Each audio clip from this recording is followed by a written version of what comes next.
What's going on, guys? Pegasus and the Wise Guys. Appreciate you guys for tuning in. Make sure you sub. Make sure you hit the bell, guys. Have taken a few weeks off. I actually kind of handed the page off to the little homies, and they was doing little profiles and stuff. But shout out to them.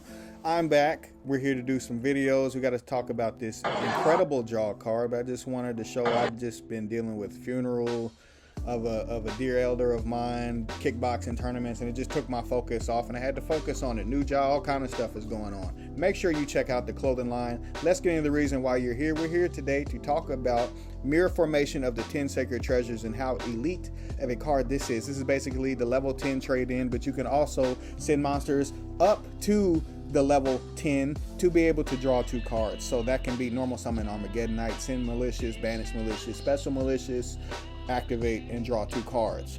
Something very similar to that. There's infinite amounts of possibilities. Well, there's probably a finite number, but it's definitely something you want to look up on your own time, because that would take a hell of a lot of content to cover. And we just wanted to get to the nitty gritty of why this card's going to be kind of crazy. In my opinion, obviously, you have the trains comes to mind first. So we just wanted to show like a sample deck list of what you would want to play. I find it rather interesting that you can just be able to run through your deck completely like this. And in certain decks where you have stuff in the graveyard like Bullet Train in your end phase, being able to grab cards out of your deck, you can target one monster, machine monster in your graveyard, and there's other cards that allow you to grab stuff from your deck. In many of these deck lists, I really feel like trains is probably going to be very, very interesting to try. Don't know if it's still going to be relevant, but it's definitely going to be something you have to look at. And with a card like this, there's just an infinite amount of scenarios where I could see this card being absolutely insane. I want to move on to the next one, which is also really, really obvious. Eldest is level 10. Heavenly Prison is level 10. And KcCard will probably bump Lava Golem, I would think, just because, well, Lava Golem may still be insane. It would kind of depend. But having stuff like KcCard, yeah, I know. It definitely is something that you want to look at as well. I don't really feel like this is a combo that I need to cover. You activate and you draw, and these are level 10 monsters. The end. It's really up to you what else you would want to play in your deck. Obviously, everybody kind of differs in what cards they stick to when they're playing Eldritch. If you do still play Eldritch, it definitely has been power crept, but I definitely feel like having a plethora of level 10 monsters at your disposal to be able to just funnel through your deck a little bit quicker might not be as good as Prosperity. It might, if you can draw them fluidly and consistently and just funnel through your deck. But I really feel like it'll really shine in decks where you have other draw spells, or where you can just get level 10s quickly into your hand. And with cards and decks built around level 10s like Guardian Slime being able to be plussed off of, it's definitely insane as well.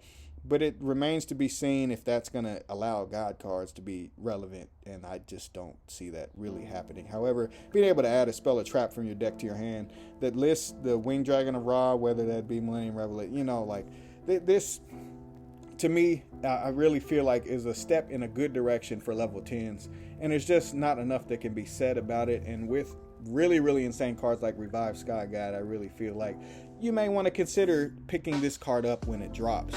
Moving on, I wanted to talk additionally about 2 more. Malefics is an obvious one, and I really like this one just because a lot of them are dark, and therefore they have stuff like Machine Duplication being able to be a card that you can use. I really feel like that's something insane, to be able to just funnel through your deck with 6 draw spells that aren't limited at all, and basically being able to go backwards and forwards through your deck and get what you need rather quickly. Not even needing terraforming really, which is kind of crazy. Obviously, you have draw cards like Pot of Desires and Upstart, and we could go on. And then down in the extra deck, you basically have a synchro-based stuff that you want to play. But in my opinion, I definitely feel like this is a strong start in the right direction for a draw spell that's this good. And I'm glad they didn't limit it to only being once a turn, because that just kind of kills the card. Moving on, and last but not least, I want to talk about the Time Lords. The Time Lords are very, very elite as well.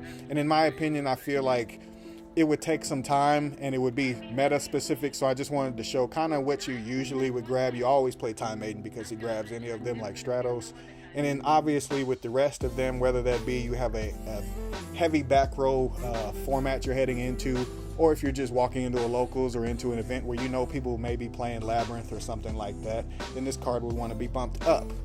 However, there are other times where you have other cards that can either burn, shuffle back, cut their life in half, etc., etc. Guys, let me know what you think down in the comments. Do you think this is going to be really relevant? Obviously, with Slumber being able to put a card like KcCard on your side of the field, that's something additional as well. And being able to funnel that way is insane. Let me know what you think about this card down in the comments. And we got plenty more content coming. Sorry for the pause. We're back. I'm out. Arrivederci.